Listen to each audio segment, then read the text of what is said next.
Hey all, Skye here to introduce you to the Vampire the Masquerade game system we used in our upcoming season, Dimension 20, City Council of Darkness. Now, this isn't a comprehensive review of the Vampire the Masquerade rules because we did a bit of tweaking of the rules to make it work for our table. For a more thorough explanation of the Vampire the Masquerade system, visit the Paradox Interactive website and check out the free World of Darkness community content there. Here's what's important to know. Dice pools, blood surge, and willpower.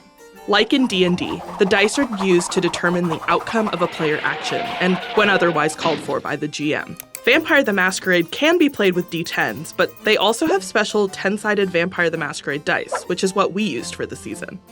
In addition to the regular dice, which calculate success or failure, we also have red hunger dice. They both function the same, rolled by the player and determined by fate, but there's a slight variation in result.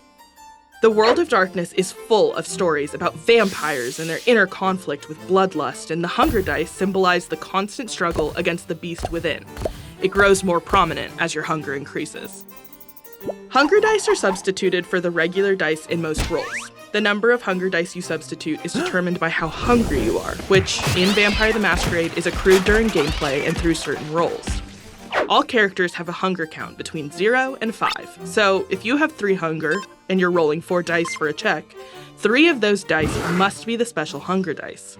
And if you have 5 hunger, you'll get to roll 5 dice for the roll instead of 4, but they all have to be the hunger dice. With the regular skill dice, rolling a blank is a failure, rolling an onk is a success, and the onks with the little stars around it are critical successes.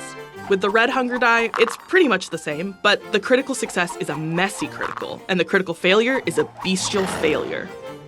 Rolling 2 of the criticals counts as 4 successes. Rolling just 1 crit counts as 1 regular success, but a pair of crits can get you to successes that would otherwise be impossible.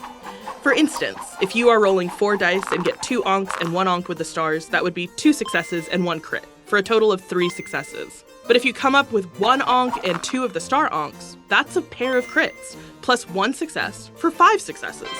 Bestial failures, which are symbolized on the hunger die with a little vampire skull, only come into play when you fail, which is to say, when you haven't rolled enough successes to meet or beat the number determined by the GM. For instance, if you're hoping for 5 successes but you only get 2 successes total and one of the failures is a bestial failure, strap in. In D&D terms, it's sort of like a nat 1. Messy criticals, which look like the onks with the fangs instead of the stars, work like the crits on the regular die. You need 2 of them to add those extra successes, but you can count a messy critical and a regular critical as a pair. And even if you don't have a pair, if you do succeed on the roll and one of those successes is a messy critical, you'll succeed, but it'll be deliciously dramatic with just a bit of consequence. Being hangry affects the best of us. When rolling, the GM will set a number of successes needed based on how difficult the action is, with 1 being easy to achieve and 7+ for actions that might require a miracle. Players will roll a pool of dice based on their character sheet and total the number of successes they've rolled in that pool. So how do you know how many dice to roll? We'll check our character sheets for that. Each character has 9 attributes and 27 skills with a number of dots in each one. When asking for a roll, the GM will determine which stats are involved and ask you to roll a pool based on how many dots you have in those abilities combined. Typically, a pool is made up of an attribute and a skill plus any other dice added from character features and other handy tricks, but on occasion we create a larger pool with multiple skills or adding in dice from an advantage or flaw on the sheet. It can get pretty crunchy pretty quick, so the bottom line is this. The GM gives 2 or more things for you to find on your character sheet. You add the number of dots you have in each of those things, and that's how many dice you roll. There's a couple of things that can get added to your dice pool to try and get more successes. Disciplines, which, if you'll allow me to oversimplify, are kind of like flavors of magic your vampire can use. Like the attributes or skills, each discipline has up to 5 dots, indicating proficiency. And under the right circumstances, the player can add dice for certain disciplines. Similarly, each player has advantages and flaws, which can add or even subtract dice in certain situations. If you've added all your dice together and still don't feel confident about hitting the difficulty, you can always do a blood surge to add a couple extra dice. For our purposes, a blood surge adds 2 extra dice to the pool. You can do it for any roll, but you have to also roll a single regular die in what's called a rouse check.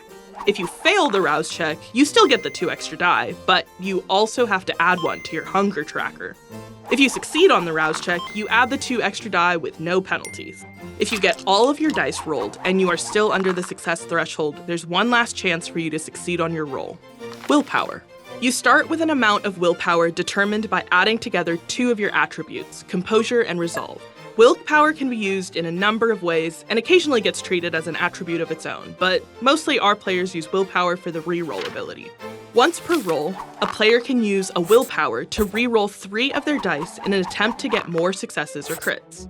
However, this reroll cannot be done with hunger die, so if your pool is mostly or completely substituted with hunger die, you're stuck with your original roll. There's a lot of other rules to this system that we just don't have time to get into today, but we'll do our best to explain as we go along. If you're confused, feel free to check out the Paradox website or the many online resources from awesome players in the community. Or learn along with us this season on Dimension 20 City Council of Darkness. Bye!